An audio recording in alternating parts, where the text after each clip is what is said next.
Welcome back to our three-part module looking at the vital topic of delegation. This is now part 2. Last time we noted that one leader can't do everything. To increase our ministry effectiveness, we have to delegate tasks and responsibilities. And we noted an initial 4 of 10 steps in delegation. Number 1, to clearly define the task, role or responsibility we need to delegate. Number 2, select the right person for the right task, role or responsibility. Number 3, define the borders of authority and responsibility. And number 4, conduct a thorough briefing. Let's continue. Number 5, delegate appropriate authority. A 5th step in delegation is the investing of appropriate authority.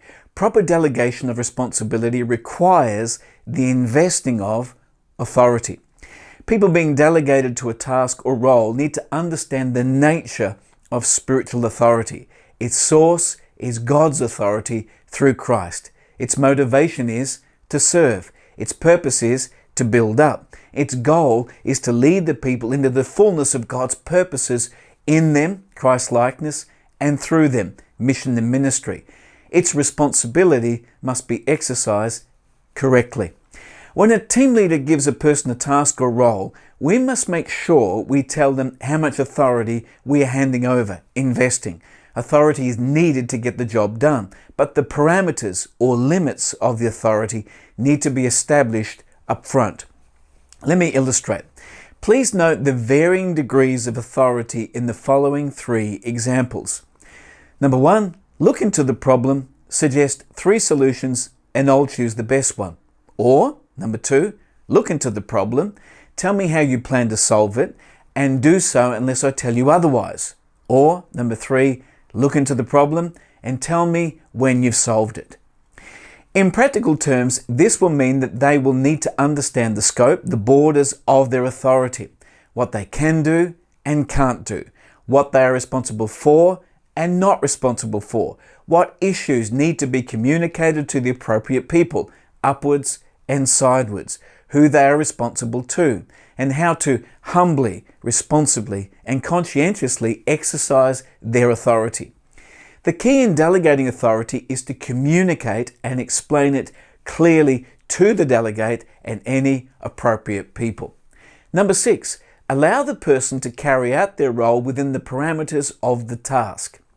A 6th step in the process of delegation is to empower the delegate to approach the task or role their own way within the defined parameters of their authority. There is not usually one best way to tackle a task or fulfill a role. How your delegate does the task or role should be left to them. A team leader needs to delegate the objective, not the procedure.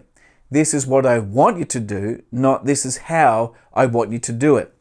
Team leaders are interested in the result, and so they must let the delegate do it their way, as long as they are clear on the required outcome.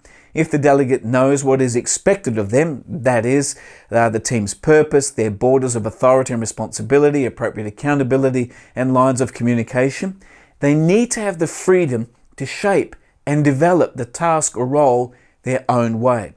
In all likelihood, this will probably mean the delegate may do things very differently than the team leader or how it may have been done in the past. This is part of their growth and the team leader's growth also. By giving them freedom of expression, the team leader is demonstrating confidence in the delegate's leadership ability. And as long as the objectives and goals are clearly understood, the actual way the delegate approaches the task or role should be left to them. If they have to check with the team leader before every move, they will quickly lose trust, motivation, and initiative. However, allowing a delegate freedom to approach their task or role freely will take time and trust. In the initial stages, it would be wise for the team leader and delegate to discuss how they plan to approach their task or role. The goal of this discussion is to have mutual understanding and mutual agreement for the way forward. To a great degree, this freedom will be governed by the following things: the level of trust the team leader has in the delegate and vice versa, the level of experience and confidence of the delegate to carry out the task, and the nature, scope and scale of the task and role. Number 7, appraisal and accountability. A 7th step in delegation is to establish mechanisms to appraise the delegate's performance, productivity, and personal progress. The previous two points on delegating authority and allowing them to shape the role their own way need to be balanced. When we delegate, we do not abdicate responsibility. On the contrary, even though we delegate, we still exercise oversight by monitoring as unobtrusively as possible how they are going in fulfilling their task and role, and, importantly, how they are going personally.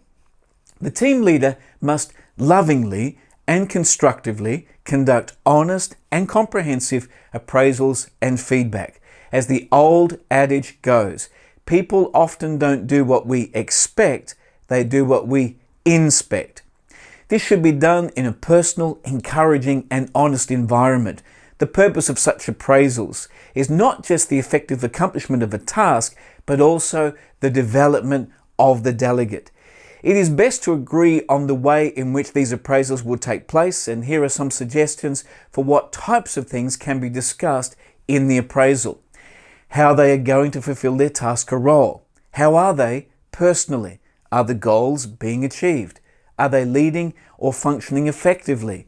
Is everything in harmony with the church's overall vision?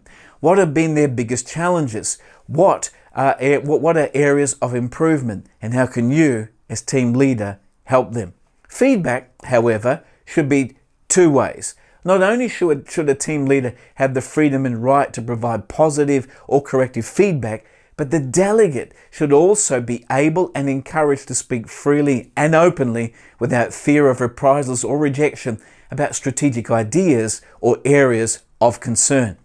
In time, as the delegate gains confidence, the team leader can tactfully withdraw but remain alert for problems and help if needed.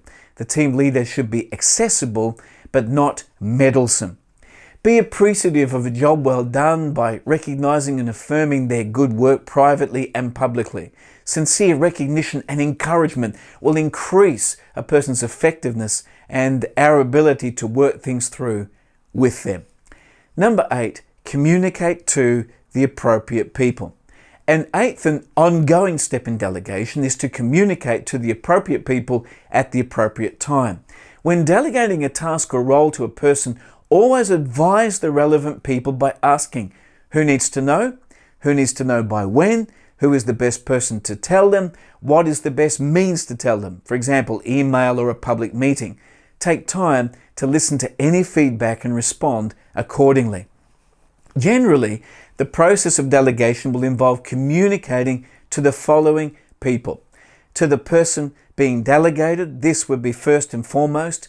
To those directly affected by the person's appointment, such as other team members. To the concentric circles of leadership within the church. Normally, this would be through the church's leadership structure. Eldership, board, council, staff, to leaders, and then all leaders and volunteers, and then ultimately to the whole church or organization. If it is relevant, communicate to the whole church about who has been appointed to what role. This informs the congregation and simultaneously affirms the delegate. Also, if appropriate in your context, and depending on the nature of their role, publicly commission the person to the task or role. There is great spiritual significance in publicly commissioning someone for a ministry role. A key to effective communication is to maintain ongoing lines of communication. The team leader needs to be available, accessible, and responsive. The delegate needs to instigate, inform, and report. If possible, a regular, scheduled time for communication is helpful.